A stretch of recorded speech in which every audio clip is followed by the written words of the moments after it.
The exam room smelled like sanitizer and fresh printer paper, the kind of clean that never really hides fear. I sat on the edge of the padded table in my gray t-shirt, elbows on my knees, trying to make my hands stop shaking. A blood pressure cuff waited on the counter like a verdict. Through the thin wall, I could hear Mia humming in the waiting area, coloring in silence. She was 5 years old, too quiet for 5. The state letter was folded in my back pocket. Physical and mental fitness assessment required by Friday. If I failed, Mia went to foster care. That was the math. And right now, my heart was hammering against my ribs like it wanted out. "Deep breath," Elena Rossetti said. She rolled her stool closer, calm and all business. White uniform, stethoscope around her neck, tablet in her hand. The clinic light was brutal, but she still somehow looked warm. Dark hair pulled over one shoulder, eyes that didn't flinch when people got scared. She slid the stethoscope earpieces in, lifted the cold diaphragm, and eased it under the collar of my shirt, metal against skin, like a coin of ice. "Hold still," she murmured. I stared at the ceiling tiles and tried to breathe like a normal person. Her fingers brushed my chest as she repositioned the bell. The contact was clinical, but my body didn't get the memo. My pulse jumped harder. Elena listened for a long beat. Then she pulled the stethoscope away and met my eyes. "Your heart rate is high," she said, professional first. Then her voice softened. "How long have you felt this anxious today?" "I'm fine," I lied. My voice came out rough. "Just a deadline." Her gaze flicked to the note on her screen. Custody hearing. Routine physical. Understanding landed on her face, quick and sharp. She leaned closer. Not flirting, not pitying. Assessing. "Okay," she said. "We're going to do this the right way. If I take your blood pressure while you're running on panic, it's going to read high and it won't help you. We'll give you 15 minutes, then repeat it. It's normal. White coat spikes happen." The relief hit so hard my shoulders sagged. "I can't fail," I admitted, quiet. "I heard you," she said, "but you're not failing in my room because you showed up terrified. Sit, feet flat, breathe with me." I did. In through my nose, out through my mouth. Her hand hovered near my wrist, not touching, like she was giving me space to choose calm. When I finally looked at her again, her expression was steady. 15 minutes, she said. "Don't make me chase your numbers all afternoon, Miller." A corner of my mouth twitched despite myself. "Yes, ma'am." She stood, opened the door a crack, and nodded toward the hallway. "Water's out there, small sips. Then, come back." As I slid off the table, she added, low enough that it stayed between us, "After you pass this, if you still want to talk to me for non-medical reasons, you can." It wasn't a line. It was an offer with an exit built in. I swallowed. 20 minutes, I said, because I couldn't risk wanting more. Elena's mouth curved, barely. 20 minutes. I spent the next 19 minutes in the hallway, splashing cold water on my face and watching Mia. She was small for 5, legs swinging from the plastic chair, coloring a picture of a house with a black crayon. My sister's kid. My sister was gone. My brother-in-law was gone. And I was the only thing standing between Mia and a system that chewed up kids like her. I was a contractor. I built structures. I fixed foundations. I didn't know how to fix a grieving child, but I had to try. Sam, my foreman, sat next to her, looking uncomfortable in his dusty work boots. "You look like you're going to hurl, boss," Sam said, not looking up from his phone. "Blood pressure," I muttered, drying my face with a rough paper towel. "If I don't pass, Higgins, the social worker, will have a field day. She already thinks a single guy with a 60-hour work week is suboptimal placement." Quote, "You're the only placement," Sam said, his voice hard. "You got this." I didn't feel like I had it. I felt like a fraud in a gray t-shirt. I walked back toward the exam room. The door was cracked open. I heard a cold, nasal voice full of authority. "Nurse Rossetti, why is the patient in room 4 still not processed? We are backed up to the ER." I stopped. Through the crack, I saw a tall man in a pristine lab coat looming over Elena. Dr. Marcus Thorne, the new administrator. He was the guy who signed the checks for the renovation I was working on, and he was a nightmare. He treated the hospital like a factory, and the nurses like cogs. Patient needed a repeat reading after rest, Dr. Thorne, Elena said smoothly. She didn't flinch, but I saw her hand tighten around her tablet. I'm finishing a second check. You are on probation, Elena, Thorne said, his voice low and dangerous. Your patient satisfaction scores are high, but your efficiency is abysmal. You spend too much time holding hands. Fix it, or I will find someone who understands metrics. He spun on his heel and marched out, nearly colliding with me. He didn't even see me. I was just part of the architecture to him.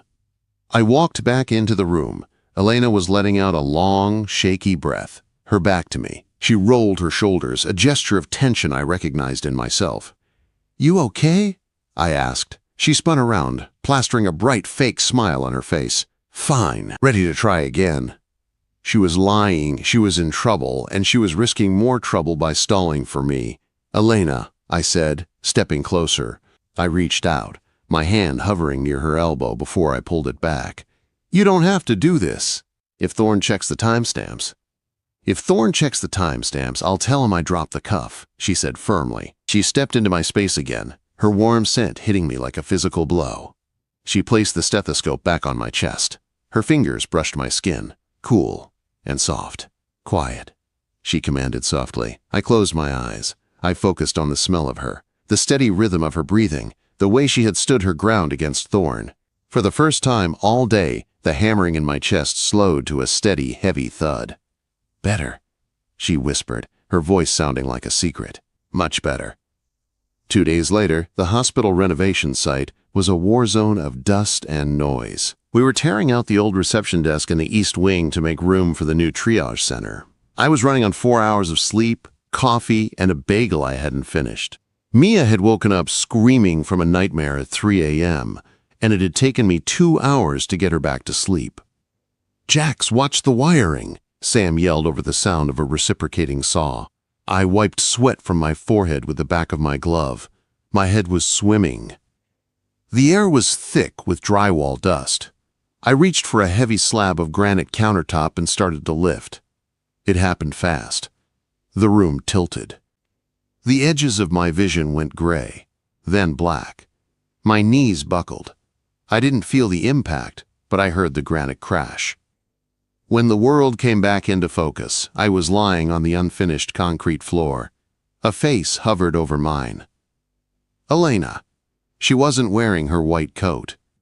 She was in blue scrubs, her hair tied back in a messy bun. Her hands were on my neck, checking my pulse. Her eyes were wide and dark with panic.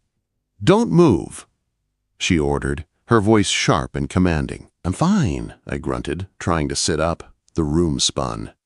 You are not fine. You're dehydrated and your heart rate is erratic, she snapped. She looked up at Sam. Get me a bottle of water and clear this dust now.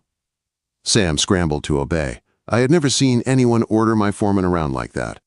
I can't go to the ER, I wheezed, grabbing her wrist. Her skin was warm.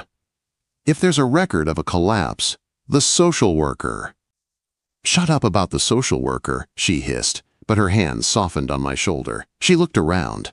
The site was technically closed off. No doctors yet, just us. If I admit you, it goes on your record, she murmured, thinking fast. If I don't, you might die of a cardiac event. I just skipped breakfast. I lied. And sleep. She glared at me, a fierce, protective glare that made my stomach flip. Then she made a decision. I'm off shift in 10 minutes, she said. I'm taking you to your truck. I'm checking your vitals myself. If you are not stable in an hour, I'm driving you to urgent care. And I don't care what the social worker says. Quote, you can't leave work, I said. Watch me. She helped me stand, her shoulder wedged under my arm. She was smaller than me, but she was strong. She smelled like antiseptic and determination. We walked out through the back service hall toward air that didn't smell like drywall and worry. My truck, a battered Ford F-150, was parked in the contractor lot. She shoved me into the passenger seat and marched around to the driver's side. Give me the keys, she demanded, holding out her hand. I can drive, I protested, though my hands were shaking. Jackson Miller, if you don't give me those keys, I will call an orderly. I handed them over. The drive to my place was tense. Rain started lashing against the windshield. I watched her drive, jaw set, hands gripping the wheel at 10 and 2. She handled the truck better than some of my crew. "You have a niece?" she asked, breaking the silence. "Mia." "Yeah. And you're raising her alone while working a physical job and apparently not eating." "I eat," I defended. "Sometimes." She shot me a look that withered me. "You're an idiot." Quote, "We pulled up to my bungalow. It was a fixer-upper I'd never had time to fix. The lawn was overgrown. The porch railing was rotting. Inside it was clean but chaotic. Toys were scattered everywhere. Plastic dinosaurs, dolls, blocks. It looked like a bomb had gone off in a toy store." I winced, seeing it through her eyes. "Sorry about the mess. The cleaning lady is me." Elena didn't judge. She walked in, set her bag down, and immediately went into nurse mode. She forced me onto the couch, checked my pulse again, then marched into my kitchen. "Where's the food?" she called out. "Fridge." I heard the door open, then a pause. "There is beer, half a jar of pickles, and is this a juice box?" "Mia likes them." She appeared in the doorway holding the pickles. "You cannot survive on pickles, Jax." "I was going to the store tonight." "Sit," she ordered. "Do not move."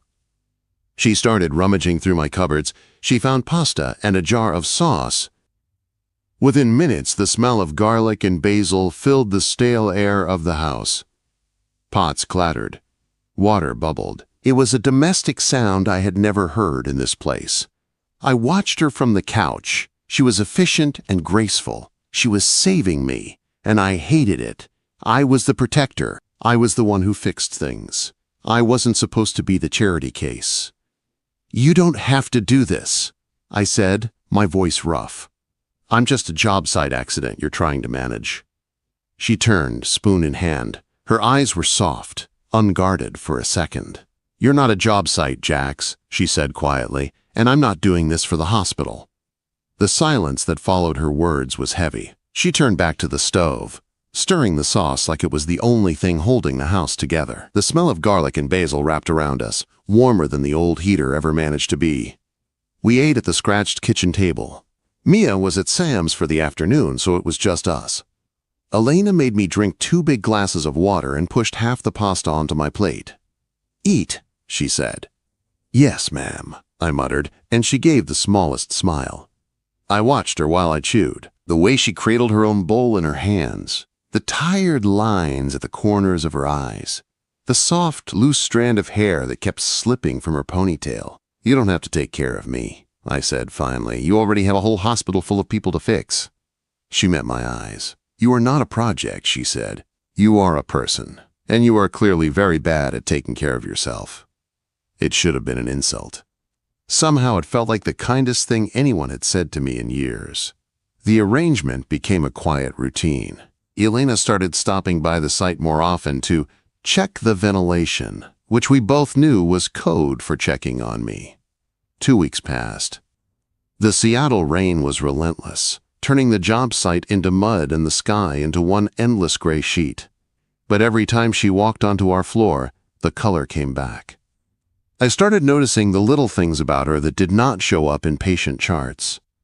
Her hands were always dry and red from sanitizer. Her shoulders slumped a little when she thought no one was looking. She always carried a thermos of coffee that she never seemed to finish. She would walk with a clipboard, eyes scanning the room, and even when she pretended she was there for airflow readings, I could tell she was really counting how many hours I had been on my feet. So I did the one thing I knew how to do. I fixed things. The first time it was something small. It was late, the sky already dark. I was heading to my truck after a long shift when I saw her in the staff lot, standing by a small sedan with the hood up. She was digging through her bag with short, sharp movements, frustration written all over her face.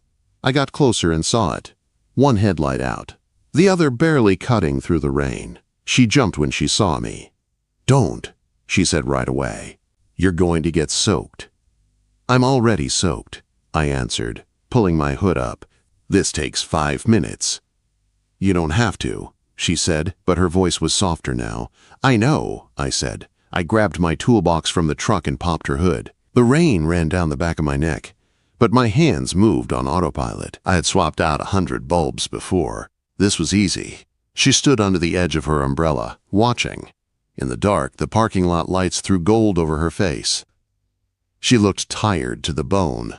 When the new bulb clicked into place and the headlight came on bright and clean, she let out a long breath, like she had been holding it all day.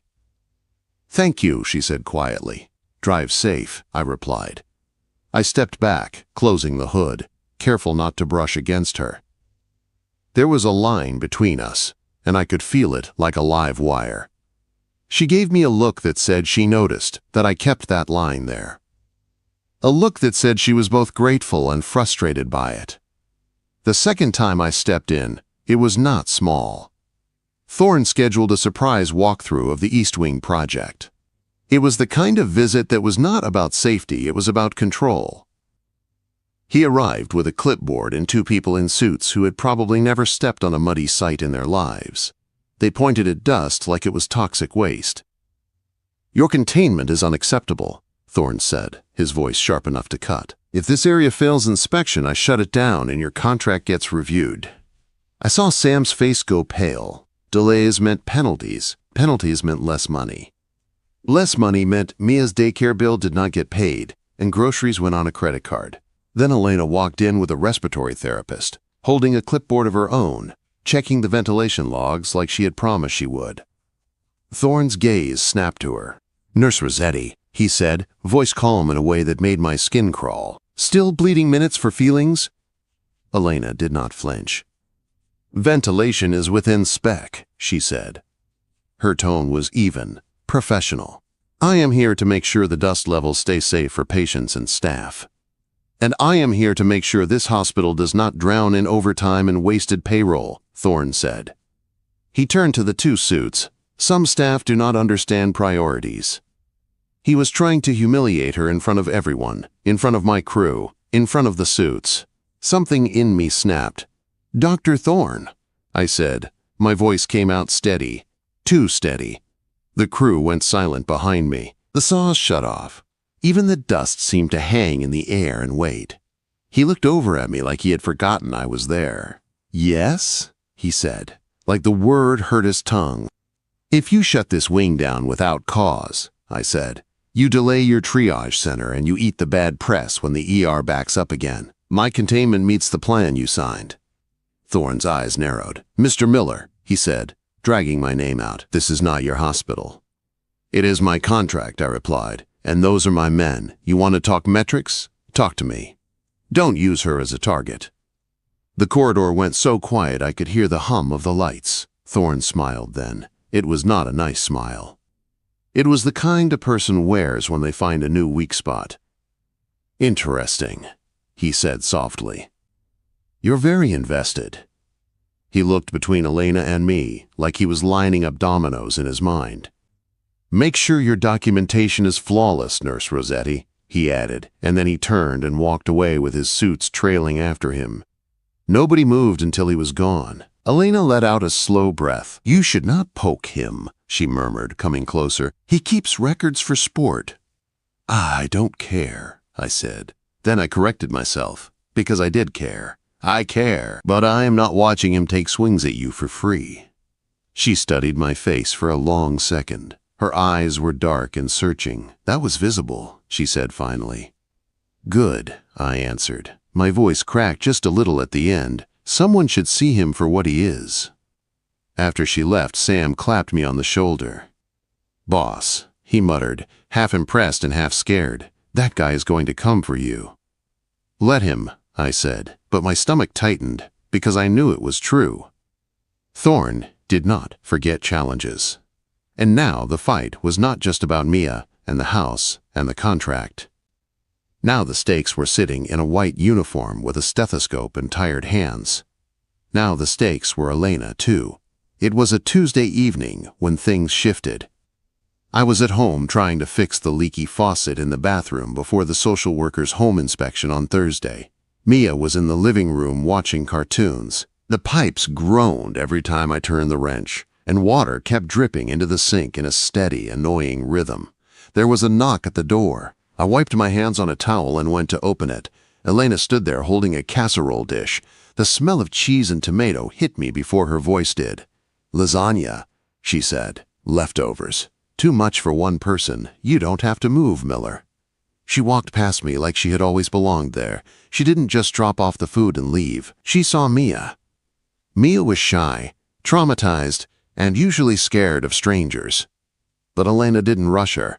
She didn't bend over her or ask loud questions. She just sat down on the floor, ignored me, and started stacking blocks like it was the most important job in the world.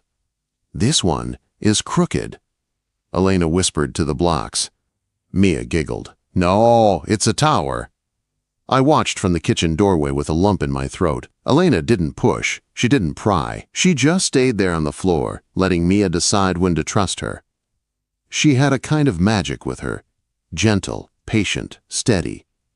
Everything I was not. My attempts at parenting were rough and clumsy. I could build a house from the ground up, but I had no idea how to rebuild a child's sense of safety. Later, after Mia was finally asleep, Elena found me under the bathroom sink, cursing at a stubborn wrench. "Here," she said, handing me a towel. She sat on the edge of the tub, watching me work. The space felt small and close. Her knee was a few inches from my shoulder. The smell of her vanilla perfume mixed with the metallic scent of old pipes. "You're good with her," I said, tightening a bolt. "She's a sweet kid," Elena said. "She just needs to feel safe." "I'm trying," I said, sliding out from under the sink. I sat on the floor with my back against the cabinet, wiping grease from my hands. I felt tired down to my bones. "But I look at her and I feel like I'm failing," I admitted. "I'm a contractor, Elena. I build walls. I don't know how to handle emotions." Elena reached out. She took the grease-stained towel from my hand and set it aside. Then she took my hand instead. Her thumb traced the rough calluses on my palm like she was reading them. "You're doing it right now," she said softly. "You're fixing the leak so she has a dry house. That's love, Jax. It's practical. It's real." She looked at me, her dark eyes searching mine. The air in the bathroom grew thick. Everything went quiet. I could see the pulse jumping in her throat, the small rise and fall of her chest, the way her fingers tightened just a little around my hand. I wanted to kiss her. I wanted to close that small gap and stop thinking for one reckless second. I wanted to feel her against me instead of the cold tile and the weight of my own fear. "Elena," I warned, my voice low, "I'm a mess. This situation is a mess." "I'm not afraid of messes," she whispered. She leaned in, just an inch. Just close enough that I could feel her breath on my lips. My heart slammed against my ribs again, not from panic this time, but from wanting. The lean in. I froze. I wanted to cross that gap so badly it hurt, but I couldn't. The picture of Thorne's face flashed in my mind. The social worker's file. The custody hearing. If I got involved with her and Thorne found out, if Higgins found out I was romantically involved with the woman who signed my medical forms, they could twist it. They could say conflict of interest, say I lied, say I manipulated the system. I pulled my hand away, gently, but it felt brutal. "I can't," I said. "Not until the custody is settled." Hurt flashed in her eyes, fast and sharp, before she could hide it. Then she covered it with a nod, like she was pulling a mask back on. "Right," she said, standing up and smoothing her scrubs. "Of course." Practical. She turned, walked out of the small bathroom, and a moment later I heard the front door open and close. The house felt colder than it ever had before. The house felt colder than it ever had before. The home inspection was a disaster waiting to happen. Mrs. Higgins showed up 20 minutes early, rain on her coat, clipboard in hand, like a weapon. The house was clean thanks to a panic cleaning session I had pulled at 4 in the morning, but Mia was having a full meltdown because she could not find her favorite stuffed rabbit. "Mr. Miller," Higgins said, standing in the doorway. She looked like a vulture in a raincoat. "Is this a bad time?" "No, she's just—" I was sweating through my shirt. "We lost a toy." "Emotional instability is a concern," Higgins muttered, already writing something down on her form. My heart started pounding again. I could feel the custody slipping away, one note at a time. Then the front door opened. Elena walked in. She was not in scrubs. She was wearing jeans and a soft cream sweater. Her hair was loose around her shoulders. She looked like she belonged in my doorway, like she lived there. "Hey, honey," she said to me, easy and warm. Before my brain caught up, she stepped close and kissed my cheek, a quick, warm press of her lips that short-circuited my thoughts. She turned to Higgins. "I'm Elena, family friend," she said smoothly. "And look what I found in the dryer." Quote. She pulled the stuffed rabbit out of her tote bag. "She must have seen it there last time she was over," Mia gasped. "Bunny!"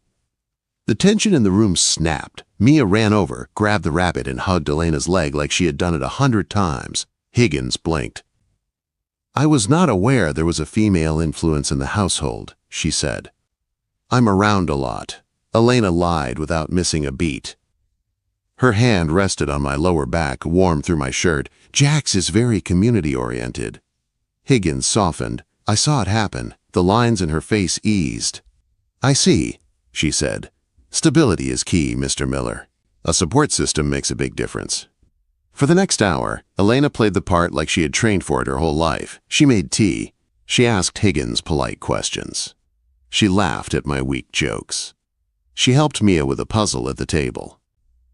She made us look like a functional, happy unit instead of two broken people and a scared child trying to glue a life together. When Higgins finally left, saying we had passed inspection, I closed the door and leaned my forehead against it. My legs felt weak. "You saved me," I said. "Elena was in the kitchen, washing a mug. She did not turn around. She was going to mark you down for lack of support," she said. I walked up behind her. I did not touch her, but I stood close enough to block the draft from the old window. "Why?" I asked. "Why put yourself on the line like that? If she checks, if she finds out we're not." Elena turned off the tap and spun around. Her eyes were wet. "Because you're a good father, Jax," she said. Her voice shook. "And because," she took a shaky breath, "because I hate going home to an empty apartment knowing you're here struggling alone." I could not hold back anymore. I reached out and tucked a loose strand of hair behind her ear, my rough fingers brushing her soft skin. "Elena," I said, her name rough in my throat. "Jax," she answered. I did not kiss her. I pulled her into my chest and held her. I wrapped my arms around her and buried my face in her hair. It was not about heat. It was about holding on. About not falling. She let out a small sob and melted into me, gripping the back of my shirt. We stood there in the kitchen, holding each other up. Two lonely people fitting together like jagged puzzle pieces that somehow found a match. The happiness lasted 3 days. I was at the hospital site, supervising the install of the new reception desk. For once, I felt good. I had passed the physical thanks to Elena. I had passed the home inspection thanks to Elena. For a few days, the future felt like something I might actually reach. Then I heard shouting from the administrative office down the hall. "This is a gross violation of protocol, Miss Rossetti," Thorne's voice snapped. My stomach dropped. I dropped my clipboard and walked toward the noise. The glass door to his office was open. Elena stood in front of his desk, her posture straight but stiff. Thorne was waving a file like it was a flag.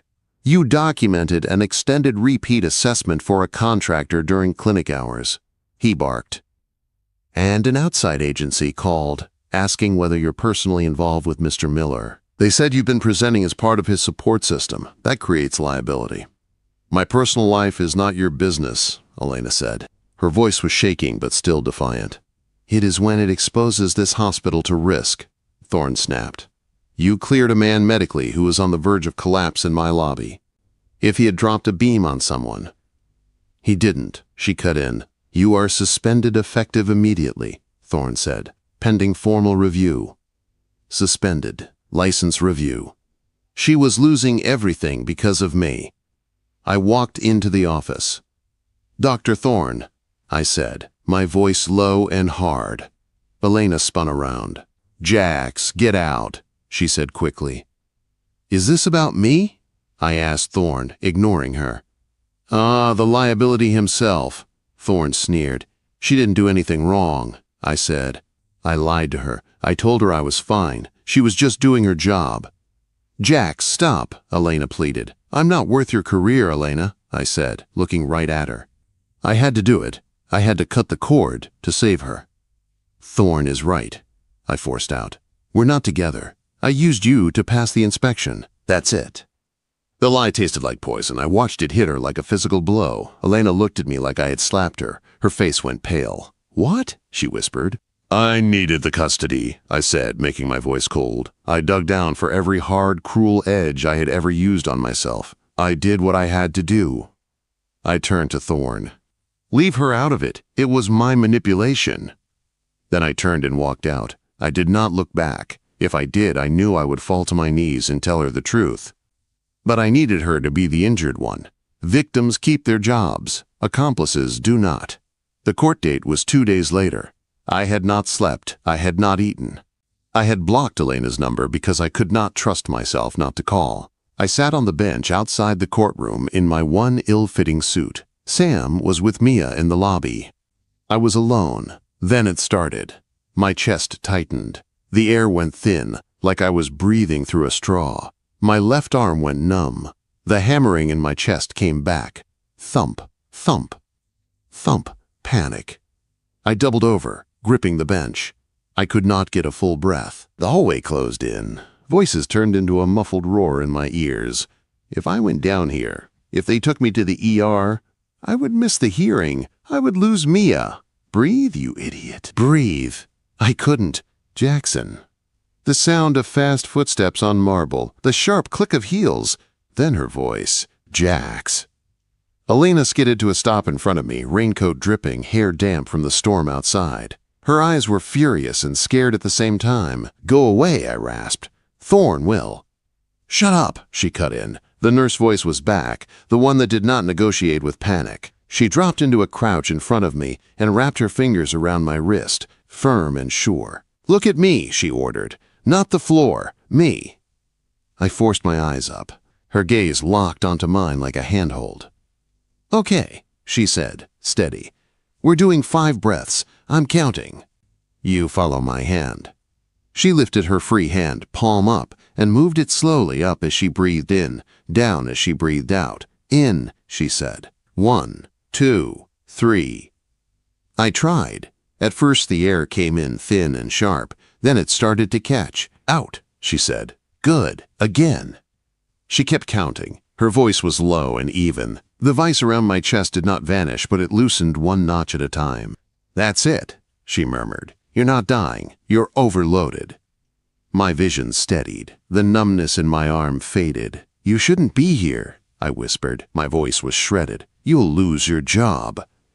I'm not on the clock, she snapped, then softened without losing control. And even if I was, I still choose where I stand. She squeezed my wrist once, not romantic. Anchor. I ran because Sam called me, she said. I don't care about Thorn's metrics. I care that you show up for that kid and forget to show up for yourself. My throat burned. I was trying to protect you, I admitted. The words scraped on the way out. I'm scared if I keep you close, I'll cost you everything. Her eyes flashed. You don't get to decide my risks for me, she said. The bailiff opened the door. Jackson Miller. I looked at the door, then at Elena. Stay? I asked. It was the most vulnerable word I had ever said. She took my hand and squeezed. Right here, she said. The hearing was a blur, but I remember one thing. Every time I thought my voice might crack, I looked up and saw Elena in the front row, holding Mia's hand. And I kept going. I spoke clearly. I did not apologize for who I was. I told the truth about our life. About long shifts and cheap dinners and the way Mia laughed in her sleep when she finally felt safe. When the gavel came down and the judge said, quote, custody granted, I did not cheer. I just sat down and put my face in my hands. We walked out into the lobby. The rain outside had finally stopped. I turned to Elena. Thorn? I resigned this morning, she said. My head snapped up. What? I handed in my letter before I ran here, she said. There was a small tremor in her hands. I'm not working for a man who treats patients like numbers. I'll find something else. Maybe private practice. Maybe pediatrics. You quit for me, I said. I quit for me, she corrected gently. But you were the catalyst. I looked at her. Her hair was messy. She was holding Mia's stuffed rabbit. She looked tired and strong and completely out of my league. I have a renovation project, I said slowly. Big job. Needs a lot of oversight. The client is difficult, and there's a 5-year-old resident who needs constant medical attention for scrapes and bruised knees. She smiled then. A slow, bright smile that lit up the dull hallway. Does it pay well? She asked. Terrible pay, I said, stepping closer. But the benefits include free lasagna and a guy who will fix every leaking pipe in your life for the rest of eternity. 6 weeks later, the bungalow looked different. The porch railing was fixed. The lawn was finally mowed. Inside there were throw pillows, actual decorative pillows I would never have bought on my own. I walked into the kitchen. Elena was at the counter, chopping vegetables. Mia sat on the counter swinging her legs, wearing a plastic toy stethoscope. Breath in, Mia commanded, pressing the plastic disc to a milk carton. Is the milk healthy, doctor? Elena asked in a serious voice. It has a bellyache, Mia announced. I leaned against the doorframe and watched them. The hole that had lived in my chest for years, the one that made me feel like a machine built only for work, was gone. The house was full of noise and mess and the smell of garlic. Elena looked up and saw me. Hey, she said, her face softening. Hey, I answered. I walked over, wrapped my arms around her waist from behind, and kissed her temple. She leaned back into me like she had always been meant to fit there. Thorne called, she said casually. He wants me back. The nurses threatened to walk out. Yeah? I tightened my hold. What did you say?